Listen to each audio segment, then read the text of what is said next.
Republik Indonesia Serikat menjadi negara kesatuan Republik Indonesia adalah momen penting dalam sejarah Indonesia.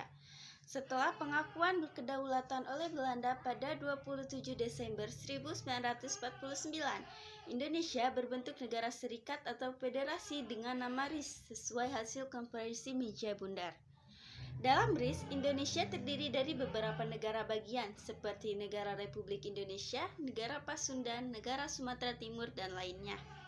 Namun, bentuk negara federasi ini menimbulkan ketidakpuasan di berbagai daerah karena dianggap tidak sesuai dengan semangat persatuan dan cita-cita perjuangan kemerdekaan. Selain itu, masyarakat Indonesia ingin kembali ke negara kesatuan yang dianggap lebih mewakili keinginan bangsa.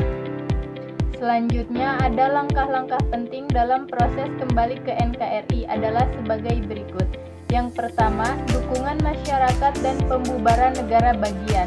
Pada tahun 1950, beberapa negara bagian seperti negara Sumatera Timur dan negara Pasundan mulai menyatakan diri untuk bergabung dengan Republik Indonesia, sehingga jumlah negara bagian di dalam RIS berkurang. Banyak kalangan dan baik dari pemerintah maupun rakyat menolak sistem federasi RIS karena dianggap tidak sesuai dengan semangat perjuangan dan cita-cita proklamasi 17 Agustus 1945. Masyarakat di beberapa negara bagian termasuk negara Republik Indonesia menginginkan terbentuk negara kesatuan sebagai simbol persatuan. Ketidakpuasan ini mendorong gelombang protes desakan rakyat, tekanan politik untuk meninggalkan sistem federal.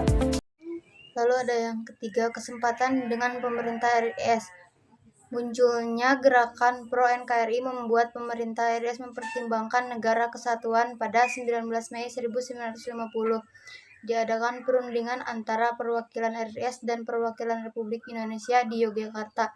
Hasilnya mereka sepakat membentuk panitia persiapan negara kesatuan untuk merumuskan konsep negara. Pembentukan negara kesatuan pada 19 Agustus 1950, Konstitusi Sementara Negara Kesatuan Republik Indonesia UUDS 1950 disahkan oleh pemerintah RIS. Dengan ini, RIS resmi bubar dan Indonesia kembali menjadi Negara Kesatuan Republik Indonesia NKKI.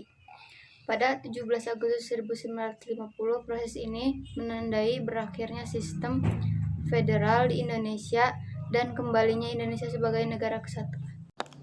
Tokoh-tokoh penting dalam proses Soekarno, Presiden RIS dan kemudian Presiden NKRI berperan dalam memimpin transisi dari RIS ke NKRI dan menguatkan persatuan bangsa. Muhammad Hatta, Perdana Menteri RIS sekaligus Wakil Presiden NKRI, mendukung proses pelembagaan negara kesatuan. Muhammad Natsir mengusulkan mosi integral Natsir di DPR RIS pada 3 April 1950 yang menyerukan pembentukan kembali negara kesatuan. Mosi ini menjadi landasan politik utama dalam proses transisi. Sultan Hamid II ketua panitia federal RIS yang awalnya mendukung bentuk federasi namun akhirnya mendukung pembentukan negara kesatuan. Wilopo, tokoh politik yang berperan dalam membangun konsensus antara berbagai pihak dalam DPR RIS. Ide Anak Agung Gede, Perdana Menteri yang negara Indonesia Timur, meskipun awalnya mendukung RIS, akhirnya memutuskan untuk meleburkan negaranya ke NKRI. Kembalinya RIS menjadi NKRI pada 17 Agustus 1950 mencerminkan kuatnya aspirasi rakyat untuk bersatu dalam satu negara kesatuan. Proses ini tidak hanya melibatkan perjuangan politik, tetapi juga peran tokoh-tokoh nasional seperti Soekarno, Muhammad Hatta, dan Muhammad Natsir. Peristiwa ini menegaskan bahwa semangat persatuan bangsa adalah landasan utama bagi keberlanjutan Indonesia sebagai negara merdeka. Kembalinya RIS menjadi NKRI adalah hasil dari aspirasi rakyat Indonesia yang menginginkan persatuan nasional.